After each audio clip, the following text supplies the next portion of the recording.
We're getting ready to bring on Pastor Mark Biltz from El Shaddai Ministries, way out there in Washington. Pastor, how you doing?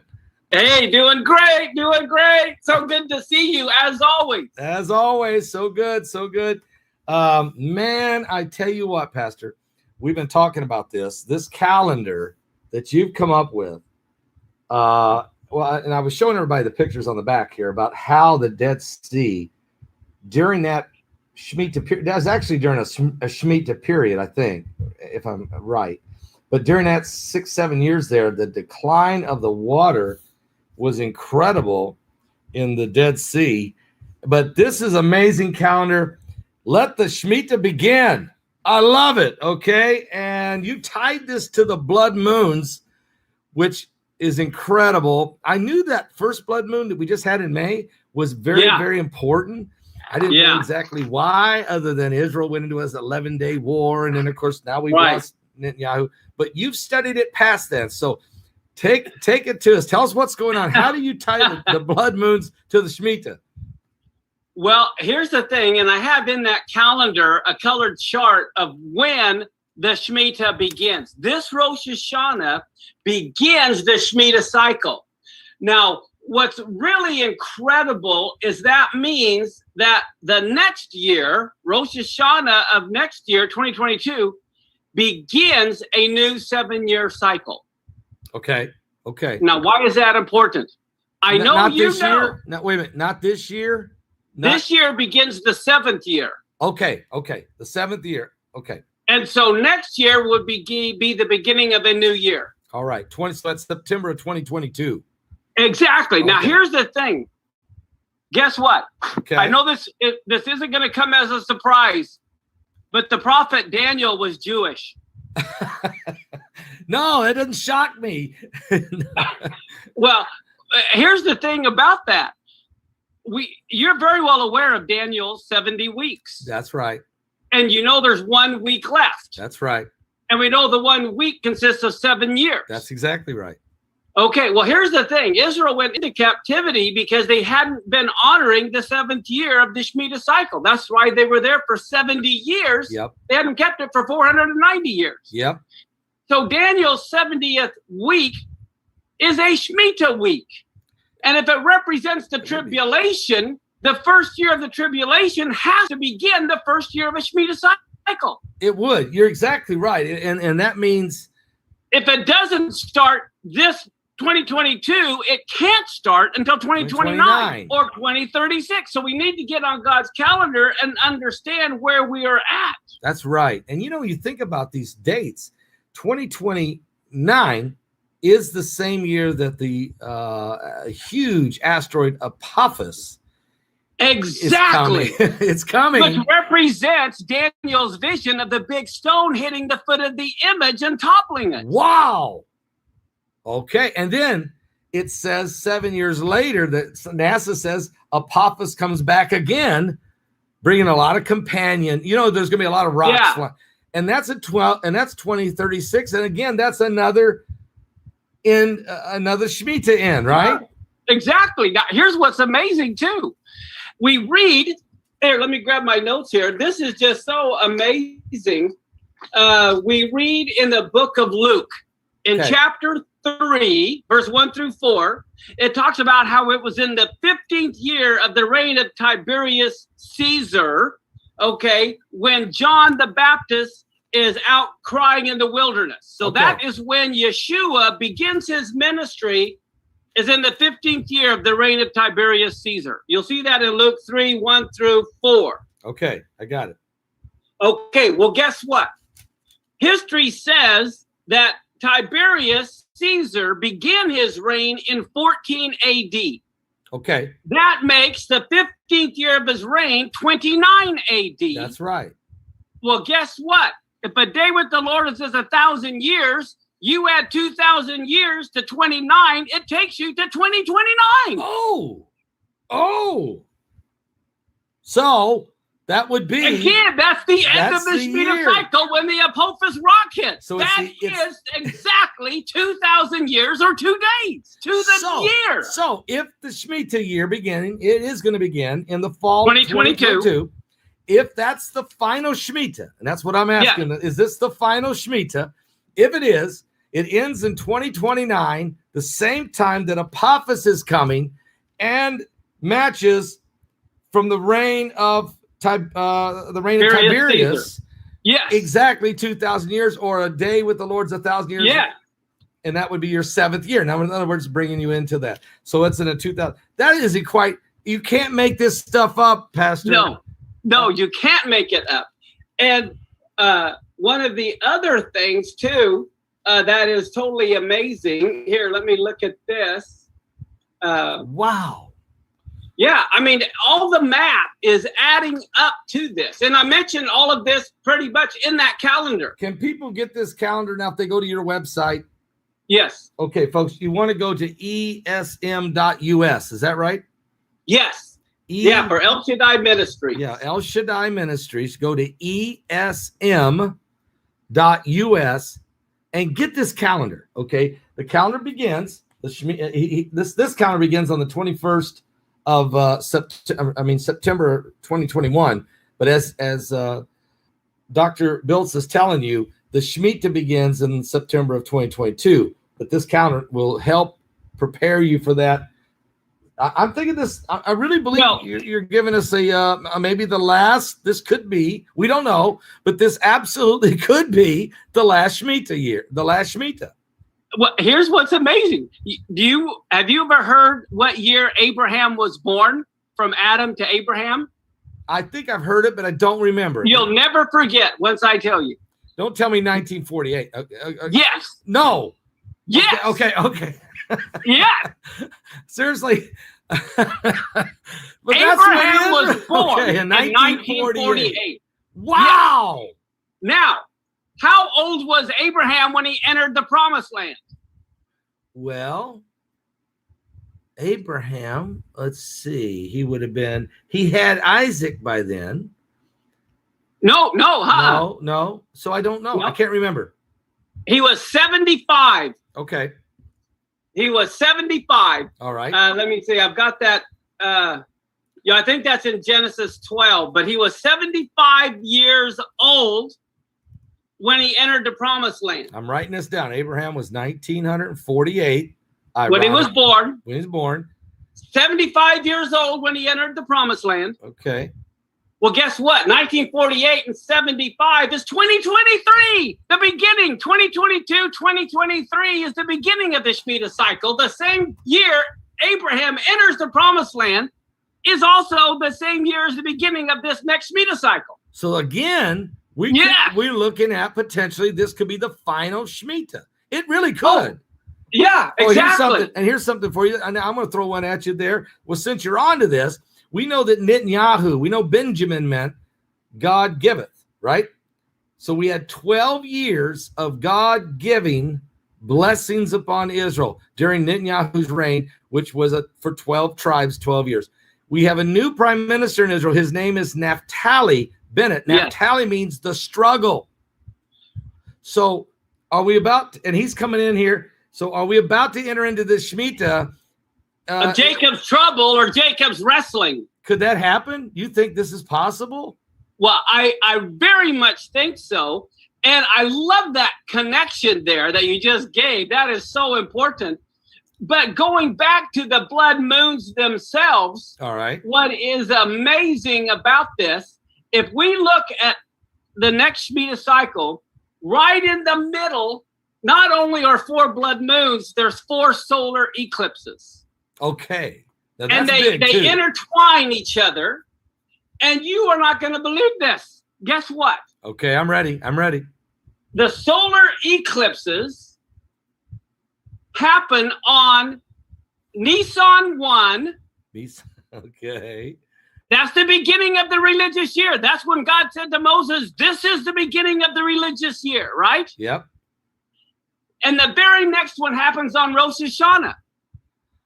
So on Nisan 1, the beginning, that's the new year. That is, the one on Nisan 1 is that great American solar eclipse that happens in Little Egypt. You've heard about Little Egypt. It's going right. That Little Egypt is right over here. That's the one. Carbondale, Illinois. That's where the two cross. That one is in Nisan 1. Okay. which is also not only in Little Egypt. I don't know if you knew this, but that was also when Egypt went dark. The 3 days of darkness was that same time. No, I didn't know that. Ooh, yeah. Okay. So you have Nisan 1 of 2024. Yep. Then you have in October of 2024 on Rosh Hashanah. Okay. Then it is followed again on Nisan 1 and again on Rosh Hashanah. The next year.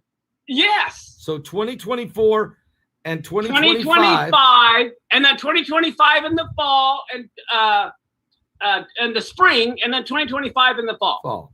We're going to have. So you have, if you want the dates, it's the solar eclipses are April 8th of 2024, October 2nd of 2024, March 29th of 2025, September 21st of 2025.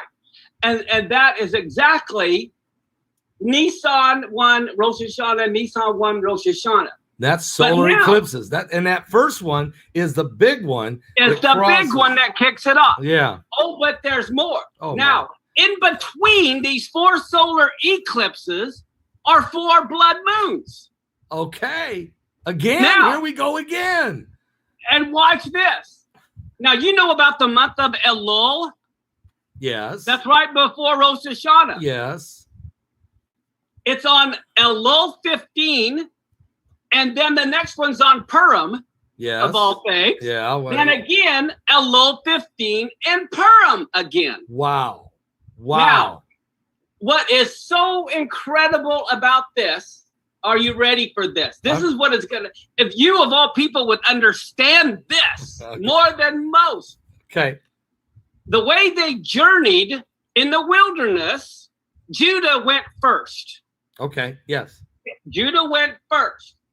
Now, because Judah goes first, and God told Moses in Exodus 12 that Nisan is the first month. Yes. Judah is tied to the month of Nisan. Okay. And so the 12 months of the year aligns with the 12 tribes exactly how they marched. Okay. I didn't know that. So that's how the 12 months, each tribe was assigned a month. And that's how they marched. Based on how they journeyed. It's how they journeyed. Okay. Okay. Okay. So that meant the 3 tribes on the east went first, then the 3 tribes on the south, then the 3 tribes on the west, then the 3 tribes on the north. Okay. Okay. They want to be organized as they're traveling. Okay. So Judah is Nisan 1. That is his tribe. Okay. Goes with Nisan 1. Rosh Hashanah is tied at the exact opposite end, which is the west, and that tribe is Ephraim. Okay, Ephraim. Okay, that's where. Okay, and God wants to bring the 2 sticks together, Judah and Ephraim. Okay, yep.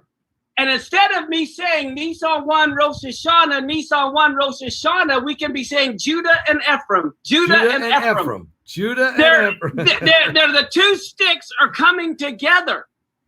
Now, that means Leah and Rachel. Leah and Rachel. Right. Well, guess what? Those are the solar eclipses. The 4 blood moons are tied to the 2 handmaids, Zilpah and Bilhah. You have Gad and then Naphtali. Gad and then Naphtali. Naphtali Bennett. Okay. But here you have those months. And so it's the whole tribes of Israel now traveling together on their journey, including the whole house of Israel. In order of exactly how they traveled. East and then south, west and then north. East and then south, west and then north. Solar eclipse, blood moon. Solar eclipse, blood moon. It's exactly how the tribes traveled in to the land of Canaan as they went to the wilderness. Exactly. And it's on the exact dates that start these months. And you can't make this stuff up, because how in the world could that be so perfectly put together? It shows, it should really show people. And I have people, I know you hear this too. People say all the time, well, I don't see where Israel really has any part in the end times. You know, Jesus came and that's it. And let's move on. They're clueless. They're clueless. They're clueless about how to understand. And really, replacement theology really messes up. You can't understand the end times if you believe in replacement theology. You got to get rid of that thought. Okay, stinking thinking. Get rid of it. Bring back understand that the natural branch is here, and the wild olive tree's got to graft in. Understand that God's what He started in the beginning. He ends in the same patterns. Is that what you're saying? Well, get a load of this. Okay, here we go. How they journeyed is in Numbers chapter 10. Okay. And so in Numbers chapter 10, there is an anomaly you don't see in English, but it is in every Torah scroll for the last 3,500 years. Okay. There is a section, and it is Numbers 10, and let me give you the verse here. I gotta get my fingers to do the walking here. It's not in you're saying it's not in the King James version of Numbers? It's not in any English version. Wow, but it is in the Torah. An anomaly, because you only see it in Hebrew. You don't see it in English. That's huge. In Numbers 10, where it talks about how they journeyed, okay, and it's Numbers 10, verse 14 through 16, tells you the first place was Judah, so that's why they're the first month. Okay. And then Issachar and then Zebulun, and it wraps itself around. But verse 33 through 36 is set apart from the entire rest of the Bible with something in English you would think of as two parentheses. In other words, it's got a brackets on either side of verse 33 through verse 36. Okay. What it is, the brackets are the letter Nun. Are you familiar with the Hebrew letter Nun? Not good. My wife studies Hebrew. I don't. Okay. Well, what it is, it looks like that, like just simple like that. Okay. But the thing is, they're upside down and backwards. So here in the Hebrew Bible, you have these two Hebrew letters that are upside down and backwards. Okay. That sets it apart. Well, the amazing thing about that Hebrew letter, it means fish. Fish. Yeah, and life. It's supposed to, the letter Nun represents fish jumping out of water, full of life. Okay. But these fish are both dead. They're upside down and backwards. Okay. And so why are these two fish upside down and backwards bracketing verse 33 through 36? Well, listen to verse 33 through 36. All right. They're finally setting forward on their journey, and it begins with how they set forward from the Mount of the Lord on a 3-day journey. Well, who else went on a 3-day journey but the Lord in the grave? Right. Yes, he did. And look at this. It says the Ark of the Covenant went before them on a 3-day journey to seek out a resting place. Yep.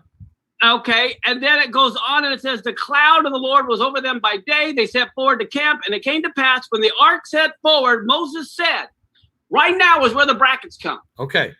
Right now, what is set off? Rise up, O Lord. That's the resurrection of the Messiah. Yes, it is. Rise up, O Lord. And then it says, let your enemies be scattered, which is what the princes of this air happened when he rose up. And then it says, let those who hate you flee before you. And then when it rested, he said, return, which refers to the second coming to the 10,000s of the families of Israel. So right here in the set apart verse is both the first resurrection and his return tied to the journeys of the tribes, which is tied to the eclipses in the middle of this next Shmita cycle. Can't make this up. So in other words, it's perfect. Again, we're seeing the shadow of things to come. We're seeing how they journeyed, how the tribes lined up, matching the months in the and then matching the signs in the heavens, which are for Genesis 1:14 for signs in the sun, moon, star. These are signs for days and years. It's for signs for signs and seasons or appointments, divine appointments and divine seasons. So it matches the tribes match the months, and in the order that matches the journeys, and that matches the solar lunar eclipses. Let me give you the dates for the solar eclipses, the lunar eclipses. I gave you the date for the solar. Here's the dates for the lunar. Okay. September 18th, 2024, March 14th, 2025, September 7th, 2025, March 3rd, 2026. All right. So there's our 4 lunars, and we got our 4 solar eclipses. The solar eclipses, folks, is April 8th, 2024. That's the big one across America again. October 2nd, 2024, March 29, 2025, and September 21st, 2025. So you got 4 solars, 4 lunars, and they're in the middle of a Shmita. They're right in the middle of the Shmita. Yes. And the Shmita begins September, folks, of 2022, which would take us to 2029, which brings us the huge asteroid Apophis, which is called the Destroyer. Actually, it's called the God of Chaos, is what they called it in the Egyptians. So chaos. But there's a lot going on here, Pastor. Again, it's not a coincidence. I think that, people, a lot of times the media, I know some of the tabloids, they write about you and me and others, and they'll say, well, these guys are saying it's the end of the world. No, what we're trying to tell you is the end of the world is pretty well mapped out for us. We can figure out the time and the day and the seasons. Yeah. We may not know the exact day and hour, but we're starting to see the seasons. Well, the main thing, too, is we got another 1,000 years at least. So it's not the end of the world for another 1,000 years. Exactly. It's just a change of administration. It's a new world order. with Christ reigning for 1,000 years. That's exactly right. It's the great reset in reality. The real reset. It's going to be a good. But I was studying in that, Pastor. Maybe you can give us some updates on this. It says in the book of Zechariah that in Zechariah 14, after the Lord returns and splits the Mount of Olives and there's a big earthquake and all that, it says then he will reign, and it says, and people will come to the house of the Lord. They will flow into it to worship the King and to keep the Feast of Tabernacles. 3 times it says that, or else they get the plague or no rain. So that's during the millennial reign. Exactly. Exactly. So what people don't get is, again, where's that happen at? Jerusalem. In what nation? Israel. You can't throw Israel out and think you have it figured out. You got to take the whole book. It all works together, doesn't it? Exactly. Now, one of the other things, if you remember, in Genesis 15, when God spoke to Abraham and he says, your seed will be like the stars of heaven. And then Abraham is kind of put into a sleep, and there's a vision of this flaming fire walking through the parts of the sacrifice that he had did. And God had told him that his seed will be a stranger in a land that's not theirs for 400 years. This is verse 12 through 16 of Genesis 15. And then he says, and in the 4th generation, they will come back, for the iniquity of the Amorite is not yet full. Yes. Well, guess what the word Amorite means? Okay, I'm ready. In Hebrew. I'm ready. The word Amor means to speak or to say, to publish. And so what he's saying is the iniquity of the prominent publicists of today has not become full.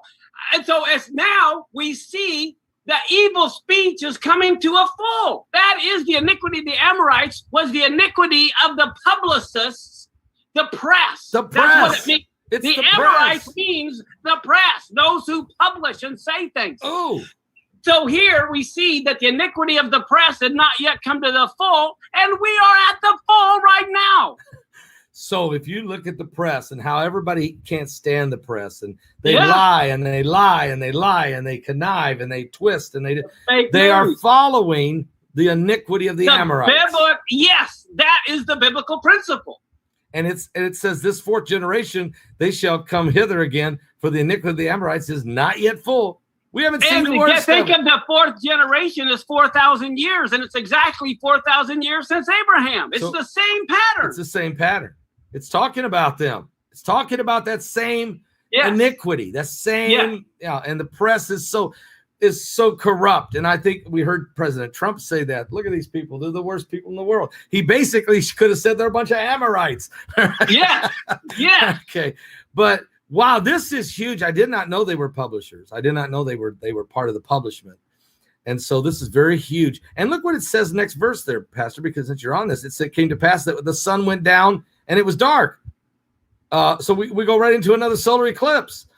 Oh, exactly. Why does this happen? Well, I know these are signs and seasons. You know, the Bible says there'll be signs of the sun, the moon, the stars, distress of nations with perplexity, the sea and the waves are roaring. So God is constantly using the sun, the moon, the stars, the asteroids, the different things in the heavens. Yeah. Why? Because they speak to every language. Every language can understand. But think about this. I believe every one of us are born with a broken compass. We don't know what direction. It's not in man to direct their steps. And if you are out on the open sea and you need a navigational fix, where do you look? To the sun, the moon, and the stars. You have to. You look for the North Star for your navigational fix. Right. Not only are we born like a broken compass, we're given a broken watch. We don't know what time it is. And so then again, God gives us the sun, the moon, and the stars to get our navigational fix and to know what time it is. Unbelievable. And he's exactly right, because the Bible says the steps of a good man are ordered by the Lord. So unless the Lord builds the house, they that labor in vain, right? Here it is, guys. Let the Shmita begin. You need to get this calendar. And also, where do you go? You need to go to www.esm. Or El Shaddai Ministries. El Shaddai Ministries.us. So esm.us or El Shaddai Ministries.us. Also, what other books do you have right now? I mean, you just did this one on Jeremiah, which is incredible. Decoding the Antichrist. Yes, that's incredible. Incredible how you compare Jeremiah to Revelation. Nobody's ever done that before. I don't know of anybody that really done that before. I think God really gave you a fresh word on that. Well, thank you. One other thing that's amazing is, get a load of this. When Israel's been a nation for over 70 years now. Yep. There had to be a Jubilee somewhere.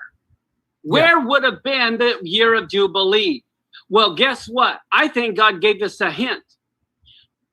First off, the Jubilee year, the 50th year, is also the first year of a Shmita cycle. It wasn't a separate year. I got you.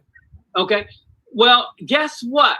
The year of Jubilee can only be proclaimed on Yom Kippur. Okay. According to Leviticus 25. Okay.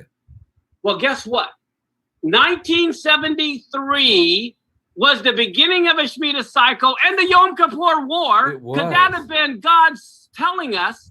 And 50 years, the Jubilee is again 2022, 2023. The start of a new Shmita. That Jubilee could very well be the same time. Could this be, and I'm going to say it again, could this be the final Shmita? I mean, exactly. It could be. The final Shmita year. And the final new 7-year Shmita cycle. Right. So it starts in September of 2022 and goes till 2029. If that's the final Shmita, then you're entering it. The rapture has got to be like super close. Yep. And the tribulation years, the Jacob's troubles. I mean, it's upon us. I mean, it really is, isn't it? And we got Iran threatening, if you look at Psalms 83, and look at China, what they're doing, Russia. Right. They're all the players are on the field that are involved in the Gog and Magog war of Ezekiel 38, 39. You got all these groups that are forming pacts. We just seen Turkey just signed a pact with the Palestinians 2 days ago. Yeah. Military pact. I thought they were part of NATO, but it shows you they're part of this connection. Is Psalms 83, Ezekiel 38, 39. You can see the patterns. But now you're seeing the actual players, Pastor. It's in the Bible says you see that the armies compassing Jerusalem, know that the desolation thereof is nigh. Yeah. And what about the rebuilding of the third temple? I mean, they're on the brink of it. They built. The last time I was in Jerusalem. I don't know, it was the last time you got to go. I couldn't go in 2020. So the last time I was there was 2019. I was there, and I ran into Dr. Irvin Baxter. He just happened to have a tour there, and I had a tour there, and we happened to end up crossing paths. So we had breakfast together. It was the last time I seen him before he died. And he said, did you see that construction they're building over by the Temple Mount? Temporary housing for the high priest that's going to be going into the third temple. So, Pastor, this thing is moving at light speed now. It's God's timeline is in play, isn't it? Yes, definitely. And that's why I am so proud of you. And I am so glad for you and for your ministry. You definitely are being a light to the world. Well, thank you, Pastor.